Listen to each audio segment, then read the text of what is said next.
आज जो हम क्वेश्चन करेंगे वो है एग्जाम्पल नंबर 4.11। बहुत ही सिंपल क्वेश्चन है। देखिए क्वेश्चन में क्या कह रहा है, ए 110 closely wound circular coil of radius 10 centimetre carries A current of 3.2 ampere.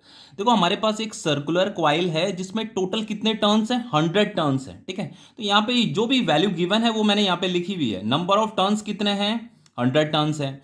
उस सर्कुलर कॉइल का जो रेडियस है वो दे रखा है हमें 10 सेंटीमीटर। इसे मैंने यहाँ पे मीटर में कन्वर्ट कर दिया है, तो ये हो जाएगा आपका 0.1 मीटर। ठीक है, इसमें जो करंट पास कर रहा है वो कितना करंट है, 3.2 एम्पियर का करंट है। हमें क्या फाइंड करना है यहाँ पे, what is the field at the centre of the coil. इस कॉइल के सेंटर पे हमें मैग्नेटिक फील्ड बताना है। तो बच्चों ये तो आपको पता है formula, magnetic field at the centre of the coil कितना होता है, mu naught upon 4 pi 2 pi upon R होता है। देखो बच्चों अगर कॉइल में एक टर्न है तो एक टर्न के लिए फॉर्मूला यही यूज करना है आपको, और अगर एक से ज्यादा टर्न है, जैसे एन टर्न है ना, तो आपको यहां एन मल्टीप्लाई भी करना पड़ेगा। ठीक है, तो फाइनली ये आपका पाई कट जाएगा आपका, और ये 2 2 ज़ा 4, तो ये हम इसे लिख सकते हैं magnetic field is equal to N mu naught upon 2 R I। ठीक है, अब यहां पे हमें जस्ट वैल्यू पुट करनी है, बाकी कुछ नहीं करना है। B इज इक्वल टू, देखो n कितना दे रखा है, 100 दे रखा है। ये म्यू नॉट क्या होता है बच्चों, देखो म्यू नॉट आपको पता होगा, जैसे म्यू नॉट अपॉन 4 पाई का वैल्यू होता है 10⁻⁻⁷, तो म्यू नॉट हो जाएगा आपका 4 पाई इंटू 10⁻⁻⁷। बस यहाँ इस वैल्यू ऐसे करते हैं, यहाँ नीचे लिख देते हैं। B is equal to n है आपका 100, म्यू नॉट को हम लिख सकते हैं 4 पाई इंटू 10⁻⁻⁷। करंट दे रखा है 3.2 एम्पियर, 2 इंटू रेडियस कितना दे रखा है, 0.1 मीटर। ओके, अब देखिए ये डेसिमल तो हट जाएगा आपका, यहाँ ये डेसिमल हट जाएगा आपका, ये 2 16 से कट जाएगा ये आपका। अब देखो ये हो जाएगा आपका, ये 10⁻2 है, ये 10⁻⁻7 है, और ये आपका 16 है, 16 4 ज़ा 64 पाई, पाई होता है आपका 3.14। ओके, अब देखिए बच्चों अगर आप इसे मल्टीप्लाई करते हो ना, तो ये आता है आपका 200.96 आता है, इनटू इसे अगर सॉल्व करोगे, ये 10⁻⁻7 है, हाँ, तो ये हो जाएगा आपका 10⁻⁻5। अब देखिए अगर ये जो है ना, इसे अगर मैं साइंटिफिक फॉर्म में लिखता हूं तो मैं इसे ऐसे लिख सकता हूं, 2.0096 इंटू 10⁻2। मैंने डेसिमल इधर शिफ्ट कर दिया। ठीक है, तो यहाँ 10⁻2 आएगा, ये होगा आपका 10⁻⁻5। फाइनली मैं इसे राउंड ऑफ में 2 लिख सकता हूं। इसको अगर मैं सॉल्व करता हूं तो ये आ जाएगा आपका 10⁻3 टेस्ला। तो ये क्वेश्चन आपका कंप्लीट हो गया, फर्स्ट पार्ट। ठीक है, अब देखो सेकंड पार्ट क्या कह रहा है इसका। यहां पे पूछ रहा है हमसे what is the magnetic moment of this coil. हमें हमें इस कॉइल का जो करंट कैरिंग कॉइल है इसका मैग्नेटिक मोमेंट बताना है। तो मैग्नेटिक मोमेंट का फॉर्मूला क्या होता है, आई इंटू ए होता है। ठीक है, एम मतलब मैग्नेटिक मोमेंट। क्योंकि बच्चों यहाँ पे एक से ज्यादा टर्न है तो यहाँ पे हमें कैपिटल एन भी मल्टीप्लाई करना पड़ेगा। एन का मतलब नंबर ऑफ टर्न्स। अब कुछ नहीं करना, हमें वैल्यू पुट करना है। नंबर ऑफ टर्न्स कितना है, 100 है। करंट कितना दे रखा है यहाँ पे, 3.2। एरिया के लिए हम क्या करेंगे, पाई आर स्क्वायर। भाई सर्कुलर कॉइल का एरिया पाई आर स्क्वायर, तो ये हो जाएगा आपका 100 इंटू 3.2 इंटू 3.14 इंटू आर कितना है आपका, ये 0.1, 0.1 इंटू 0.1। अब देखो ये डेसिमल हटेगा, डेसिमल हटेगा तो नीचे 10 इंटू 10 आ जाएगा, तो 10 10 जो 100 से 100 ये आपका कट जाएगा। अब हमें क्या करना है, जस्ट इन्हें मल्टीप्लाई करना है। ठीक है, वही आपका मैग्नेटिक डाइपोल मोमेंट होगा, 3.2 इंटू 3.14। ये तो 1 1 हो जाएगा ना, डेसिमल हट करके नीचे 0 आ गया था। तो इसका जो मल्टीप्लाइकेशन आता है वो आता है आपका 10.048। फाइनली हम इसे राउंड ऑफ में लिख सकते हैं 10 एम्पियर मीटर स्क्वायर। अब देखिए इसका सी पार्ट क्या कह रहा है, इसे भी पढ़ लेते हैं पहले।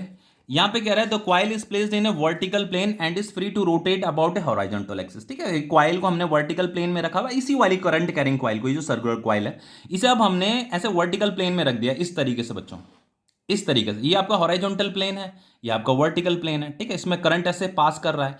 जैसे बच्चों यहाँ पे करंट पास कर रहा था ना, देखो यहाँ पे हमने करंट ऐसे ले रखा था ना, ऐसे एंटी क्लॉकवाइज, तो ऐसा ही करंट पास कर रहा है। मान लो कॉइल पहले ऐसा था, अब हमने उसे वर्टिकल प्लेन में ऐसे रख दिया है कॉइल को। ठीक है, करंट ऐसे पास कर रहा है। तो इस कॉइल को मैं कुछ इस तरीके से बना देता हूं। ये आपका कॉइल है, इसमें करंट ऐसे पास कर रहा है इस तरीके से, ऐसे एंटी क्लॉकवाइज। इतना समझ में आ रहा है। अब देखो यहाँ पे क्या लिखा हुआ है, and is free to rotate about a horizontal axis. ये कॉइल जो है बच्चों हॉराइजॉन्टल एक्सिस के अबाउट क्या कर रही है, रोटेट कर रही है, मतलब ये रोटेट कर सकती है। तो इसका हॉराइजॉन्टल एक्सिस ये होगा। ठीक है, इस तरीके से सेंटर से पास करेगा एक्सिस, हमेशा एक्सिस जो है सेंटर से पास करता है। तो ये इसका एक्सिस है इस तरीके से, जो कि सेंटर से पास करता है, हॉराइजॉन्टल एक्सिस। आगे क्या लिखा हुआ है यहाँ पे, विच कोइंसाइड विद इट्स डायमीटर। फिर आगे लिखा है a uniform magnetic field of 2 Tesla in the horizontal direction exists such that initially the axis of the coil is in the direction of the field। देखो यहाँ पे यूनिफॉर्म मैग्नेटिक फील्ड भी है, और वो जो यूनिफॉर्म मैग्नेटिक फील्ड की जो डायरेक्शन है वो किधर है बच्चों, इन द डायरेक्शन क्या है, जिधर मतलब एक्सिस का डायरेक्शन है उधर ही मैग्नेटिक फील्ड का डायरेक्शन भी हमें लेना है। लिखा ना, initially the axis of the coil is in the direction of the field. तो एक्सिस का डायरेक्शन हमने मान लो ये ले रखा है, ये वाला, तो इधर ही हमें मैग्नेटिक फील्ड का डायरेक्शन भी लेना है। तो यही आपका मैग्नेटिक फील्ड का भी डायरेक्शन है। ठीक है, ये आपका मैग्नेटिक फील्ड हो गया। तो मैग्नेटिक फील्ड में हमने इस करंट कैरिंग कॉइल को इस तरीके से वर्टिकल प्लेन में रखा हुआ है। ठीक है बच्चों, ये कॉइल का ना इनिशियल पोजीशन है, इनिशियल पोजीशन। देखो दूसरी बात बच्चों, इसका मैग्नेटिक डाइपोल मोमेंट किधर होगा, इसका मैग्नेटिक मोमेंट किधर होगा। देखो करंट ऐसे पास कर रहा है ना, ऐसे एंटी क्लॉकवाइज ऐसे। ठीक है, तो देखो मैग्नेटिक मोमेंट की डायरेक्शन पता करने के लिए आपको क्या करना है, right and thumb rule use करना है। जिधर आपका थंब पॉइंट करेगा वही मैग्नेटिक मोमेंट की डायरेक्शन है। तो उसके लिए आपको क्या करना है, जैसे करंट ऐसे कर रहा है ना, ऐसे चल रहा है करंट, तो बच्चों आपको क्या करना है, जिधर करंट मूव कर रहा है ना उसी डायरेक्शन में अपनी फिंगर को ऐसे कर्ल करना है। ऐसे करंट ऐसे चल रहा है ना, तो ऐसे इसी डायरेक्शन में अपनी फिंगर को कर्ल करो। जिधर आपका थंब पॉइंट कर रहा है ना वही आपका मैग्नेटिक मोमेंट का डायरेक्शन है। तो इसका जो मैग्नेटिक मोमेंट का जो डायरेक्शन है वो इधर है, ये आपका कैपिटल एम, इसी को मैग्नेटिक मोमेंट बोला जाता है। तो मैग्नेटिक मोमेंट का डायरेक्शन और मैग्नेटिक फील्ड का डायरेक्शन दोनों क्या है, सेम डायरेक्शन है। मतलब magnetic moment and magnetic field are parallel, ये दोनों के दोनों पैरेलल है। ठीक है, ये इनिशियल पोजीशन है इसकी, समझ में आ रहा है। अब देखिए बच्चों यहाँ पे क्या लिखा है, देखो यहाँ पे लिखा है the coil rotates through an angle of 90 degree. मतलब कॉइल 90 डिग्री रोटेट कर जाती है under the influence of magnetic field. वो इसलिए रोटेट कर रही है क्योंकि हमने इस करंट कैरिंग कॉइल को जो है मैग्नेटिक फील्ड के अंदर रखा हुआ है, तो वो रोटेट करेगी। तो वो क्या कर रहा है, 90 डिग्री रोटेट कर जाती है। ओके, तो 90 डिग्री रोटेट करने का मतलब वो इस एक्सिस के अबाउट रोटेट कर रही है। ठीक है, ऐसे एक्सिस तो सेंटर से पास कर रही है, तो वो ऐसे रोटेट कर जाती है 90 डिग्री। समझ में आ रहा है, पहले वो ऐसी थी, वो ऐसे रोटेट कर जाती है इस तरीके से। ठीक है, वो मतलब ऐसे रोटेट कर रही है, वो यहाँ पे ऐसे रोटेट कर रही है। ठीक है, तो पहले वो ऐसे थी, अब वो ऐसे। यहां पे तो बच्चों वो देखो, यहां पे तो वर्टिकल प्लेन में थी, वर्टिकल प्लेन में थी।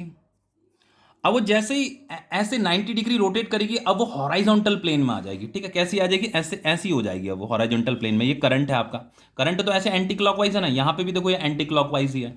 तो ये आपका हॉराइजॉन्टल प्लेन में अब आ गई है वो। बच्चों एक्सिस तो उसका यही यही है, देखो एक्सिस ऐसा था ना उसका, एक्सिस अभी भी वही है, एक्सिस तो वही रहेगा बच्चों, एक्सिस में कोई चेंज नहीं आ रहा है, एक्सिस वही है उसका। एक्सिस यहां सेंटर से पास कर रहा था ना ऐसे। ठीक है, अब देखो बच्चों यहां पे मैग्नेटिक फील्ड की डायरेक्शन भी वही है उसकी। मैग्नेटिक फील्ड देखो ऐसे थी ना मैग्नेटिक फील्ड, अभी भी मैग्नेटिक फील्ड उसी डायरेक्शन में, सेम डायरेक्शन में मैग्नेटिक फील्ड, और आपका ये एक्सिस सेम डायरेक्शन में ही रहेगा। एक्सिस कभी भी अपनी डायरेक्शन चेंज नहीं करता है। तो यहां पे जो मैग्नेटिक मोमेंट होगा उसकी डायरेक्शन क्या होगी, देखो बच्चों आप देखो करंट ऐसा है ना, तो मैंने आपको क्या कहा था, right hand thumb rule use कीजिए। जिधर करंट की डायरेक्शन उधर अपनी फिंगर को कल कीजिए। जैसे मान लो करंट ऐसा है, तो फिंगर को ऐसे कल करना है जिधर करंट की डायरेक्शन, थंब किधर पॉइंट कर रहा है, ऐसे ऊपर की तरफ। तो जिधर थंब पॉइंट कर रहा है वही आपका मैग्नेटिक मोमेंट है। तो इस बार मैग्नेटिक मोमेंट ऐसा है, मैग्नेटिक फील्ड बच्चों इस तरफ है, ये मैग्नेटिक फील्ड है इस तरफ, जैसे पहले थी, यही आपकी मैग्नेटिक फील्ड है। और मैग्नेटिक मोमेंट किधर आ रहा है, ऐसे आ रहा है। तो इस बार magnetic moment and magnetic field क्या है, आर परपेंडिकुलर है, ये दोनों के दोनों परपेंडिकुलर है। ठीक है, परपेंडिकुलर। तो ये बच्चों उसका फाइनल पोजीशन है। ठीक है, कॉइल का फाइनल पोजीशन है। ओके, देखो अब क्वेश्चन पढ़ते हैं। यहां पे पूछा गया है what are the magnitude of the torque on the coil in the initial and final position. हमें initial position and final position में टॉर्क बताना है। तो सबसे पहले इस इनिशियल पोजीशन के लिए टॉर्क बता देते हैं। तो टॉर्क का फॉर्मूला क्या होता है बच्चों, वो होता है आपका m क्रॉस बी। तो फाइनली हम इस m क्रॉस बी को लिख सकते हैं M B sine theta. Theta is the angle between magnetic dipole moment and magnetic field. दोनों के दोनों पैरेलल हैं, दोनों पैरेलल हैं, तो थीटा कितना हो जाएगा, 0 डिग्री। तो ये M B sine 0 degree, sine 0 degree की वैल्यू क्या होती है, 0 होती है। तो फाइनली टॉर्क कितना हो गया, 0 हो गया। ठीक है, तो इनिशियल पोजीशन में जब ये कॉइल हमने रखा था तो टॉर्क कितना था, 0 था। अब फाइनल पोजीशन के लिए भी हमें टॉर्क बताना है। तो अगेन टॉर्क का फॉर्मूला क्या है आपका, m क्रॉस बी। तो यहां पर हम इसे लिख सकते हैं एम बी साइन थीटा। यहां पे बच्चों m एंड b क्या है, परपेंडिकुलर है, तो थीटा क्या हो जाएगा, 90 डिग्री। समझ में आ रहा है इतना। तो बच्चों ये साइन 90 डिग्री कितना होता है, 1 होता है। तो ये m इंटू बी हो जाएगा। अब हमें जस्ट वैल्यू पुट करनी है। मैग्नेटिक डाइपोल मोमेंट हमें गिवन है, ये पीछे हमने कैलकुलेट किया था ना मैग्नेटिक डाइपोल मोमेंट, देखो ये कैलकुलेट किया था 10। ठीक है, तो इसी ये मैग्नेटिक मोमेंट, तो यहां पे आ जाएगा 10। अब मैग्नेटिक फील्ड भी हमें गिवन है, देखो ये दे रखा था 2 टेस्ला कांस्टेंट, ठीक है, तो यहाँ पर आ जाएगा ये 2, तो ये हो गया आपका 10 इंटू 2 कितना आ जाएगा आपका 20 आ जाएगा न्यूटन मीटर। अब देखिए इसका लास्ट पार्ट क्या कह रहा है, यहाँ पे हमसे पूछ रहा है what is the angular speed acquired by the coil when it has rotated bye 90 degree. इसका मतलब ये है, वो ये पूछ रहा है हमसे कि कॉइल के 90 डिग्री रोटेट करने पर एंगुलर स्पीड कितना हो जाएगा, यही हमें बताना है, ठीक है। तो कॉइल के 90 डिग्री रोटेट करने पे theta is equal to pi by 2, इसी को 90 डिग्री बोला जाता है। 90 डिग्री रोटेट करने पे एंगुलर स्पीड कितना हो जाएगा, यही हमें बताना है। ओमेगा का मतलब होता है एंगुलर स्पीड। देखो बच्चों, जब एंगुलर स्पीड जीरो रही होगी तो एंगुलर डिस्प्लेसमेंट कितना रहा होगा, ये भी तो जीरो ही रहा होगा, इसे एंगुलर डिस्प्लेसमेंट बोलते हैं बच्चों, ठीक है। क्वाइल जब रोटेट करती है तो एंगुलर डिस्प्लेसमेंट भी करती है। तो जैसे यहां पे लिखा हो ना, it has rotated bye 90 degree, इसका मतलब वो उसने इतना एंगल क्या किया है, इतने एंगल का एंगुलर डिस्प्लेसमेंट उसने किया है। तो एंगुलर डिस्प्लेसमेंट को रेडियन में लिया जाता है, तो ये पाई बाय 2 रेडियन है, मतलब 90 डिग्री को आप पाई बाय 2 रेडियन भी लिख सकते हो। तो देखो हमें पता है कि जब जीरो एंगुलर स्पीड रही होगी तो उसने एंगुलर डिस्प्लेसमेंट भी नहीं किया होगा, जीरो ही एंगुलर डिस्प्लेसमेंट रहा होगा। लेकिन वो कह रहा है कि जब उसने इतना एंगुलर डिस्प्लेसमेंट कर दिया होगा तो इतने एंगुलर डिस्प्लेसमेंट में उसका एंगुलर स्पीड कितना होगा, ये हमें पता करना है। अब इसे पता करने के लिए सबसे पहले हमें इन दोनों में रिलेशन बनाना पड़ेगा। अब देखो कैसे बनाएंगे रिलेशन, तो यहां पे हमें क्या दे रखा है, ये मोमेंट ऑफ इनर्शिया गिवन है, ये दे रखा है ना, the moment of inertia of the coil. तो देखो बच्चों यहां पे ना मोमेंट ऑफ इनर्शिया का सिंबल होता है आई, इसे करंट नहीं पढ़ना, ठीक है। ये आपका moment of inertia, class 11th में आपने मोमेंट ऑफ इनर्शिया पढ़ा था, ये हमें गिवन है 0.1 kg मीटर स्क्वायर। अब देखो बच्चों, टॉर्क और मोमेंट ऑफ इनर्शिया में एक रिलेशन होता है, टॉर्क इज इक्वल टू होता है moment of inertia into alpha. Alpha होता है आपका एंगुलर एक्सेलरेशन, अल्फा होता है आपका एंगुलर एक्सेलरेशन, और इसका फॉर्मूला होता है rate of change of angular speed, या आप rate of change of angular velocity भी बोल सकते हो। ओमेगा का मतलब एंगुलर वेलोसिटी भी होता है, ओमेगा को आप एंगुलर स्पीड भी बोल सकते हो। तो देखो इसे मैं लिख सकता हूं टॉर्क इज इक्वल टू, ये मोमेंट ऑफ इनर्शिया है, ठीक है, आई मतलब मोमेंट ऑफ इनर्शिया, अल्फा की जगह में मैं ये लिख सकता हूं D W by D T. तो ये क्या है आपका rate of change of angular speed. अब मुझे यहां पे क्या करना है बच्चों, बस यहां पे D theta into divided by D theta, बस न्यूमरेटर डिनोमिनेटर में इसे मल्टीप्लाई कर दीजिए। ये डी थीटा क्या होता है, ये आपका चेंज इन एंगुलर डिस्प्लेसमेंट होता है। देखो बच्चों, पहले एंगुलर डिस्प्लेसमेंट कितना था, जीरो था, बाद में वो पाई बाय 2 हो गया एंगुलर डिस्प्लेसमेंट, इसीलिए मैंने ये डी थीटा का मतलब होता है चेंज इन एंगुलर डिस्प्लेसमेंट। अब देखो जो D theta by D T है, D theta by D T का मतलब होता है, D theta by D T का मतलब होता है एंगुलर स्पीड, ठीक है। तो इसकी जगह में हम लिख देंगे एंगुलर स्पीड, ये हो गया I D W by D theta, और इसकी जगह में हम लिख देंगे ये ओमेगा, ठीक है, ओमेगा मतलब एंगुलर स्पीड। अब देखिए जो टॉर्क है ना, देखो टॉर्क का एक फॉर्मूला ये भी तो था, torque is equal to M B sine theta भी होता है। तो यहाँ पे टॉर्क की जगह में हम एम बी साइन थीटा भी लिख सकते हैं, कोई दिक्कत तो नहीं है ना, कोई दिक्कत नहीं है, ठीक है। डी थीटा को इधर भेज दीजिए, ये हो जाएगा आपका M B sine theta D theta, और ये हो जाएगा आपका आई ओमेगा डी डब्ल्यू। देखिए ना बच्चों, हमें ओमेगा और थीटा में रिलेशन बनाना था, तो देखो यहाँ पे ओमेगा भी आ गया, थीटा भी आ गया। अब क्या करो बच्चों, आप इसे इंटीग्रेट कर दो। अब कहां से लेकर के कहां तक इंटीग्रेट करना है, तो उसके लिए देखो बच्चों, हमें पता है जब एंगुलर स्पीड जीरो थी तो एंगुलर डिस्प्लेसमेंट भी जीरो था, ठीक है। तो जब यहां पे एंगुलर स्पीड जब जीरो थी तो एंगुलर डिस्प्लेसमेंट भी कितना था बच्चों, जीरो था, ठीक है। अब एंगुलर डिस्प्लेसमेंट जब इतना हो जाएगा, पाई बाय 2 हो जाएगा, जब एंगुलर डिस्प्लेसमेंट पाई बाय 2 हो जाएगा तो हमें यहां पे क्या पता करनी है, ये फाइनल एंगुलर स्पीड पता करनी है, बस ये लिमिट लगा देनी है यहां पे।